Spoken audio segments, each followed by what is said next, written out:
il est très important qu'un aidant qui veut un moment de repos sache que ne culpabilise pas et sache que ça peut être bon aussi pour l'aider. C'est un pas très important, des droits financés pour la première fois en direction des aidants, donc aussi une manière de les reconnaître, comme l'a fait d'ailleurs le texte sur les retraites. Je suis personnellement très fière, dans la situation budgétaire de notre pays, d'avoir pu mener à bien ce plus. Il faut en effet que la personne aidante soit mieux considérée, c'est-à-dire en particulier quand le médecin traitant va au domicile, qu'il ne s'occupe pas que de l'aider, qu'il voit l'état de santé, d'épuisement de la personne aidante, qu'il sache dire « mais vous n'en pouvez plus, il y a peut-être des solutions, je vais essayer de voir ».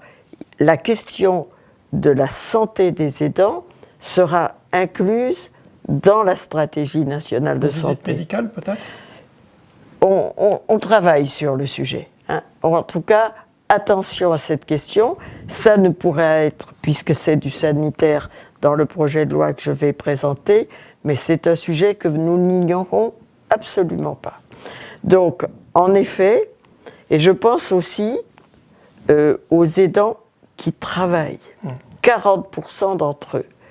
Et il faut qu'avec la même liberté qu'on le fait quand on a un enfant malade, on puisse aborder cette question. J'ai des soucis avec mes vieux parents pour obtenir des aménagements du temps de travail, et cette question est sur la table des partenaires sociaux, elle fera partie des négociations. Il faut aussi que l'on puisse, s'exprimer, être écouté. Exactement comme quand on a un enfant qui pose des difficultés, qu'on a besoin d'un jour, qu'on a besoin d'un peu d'aide, qu'on a besoin de s'arranger aussi pour pouvoir rentrer à midi si nécessaire. Et là, la loi doit y mettre son nez, mais après la concertation sociale. Nous allons arriver à un moment, j'en suis sûre, où l'on prendra en compte, autant que pour le soin aux enfants, le rôle des aidants. Autant.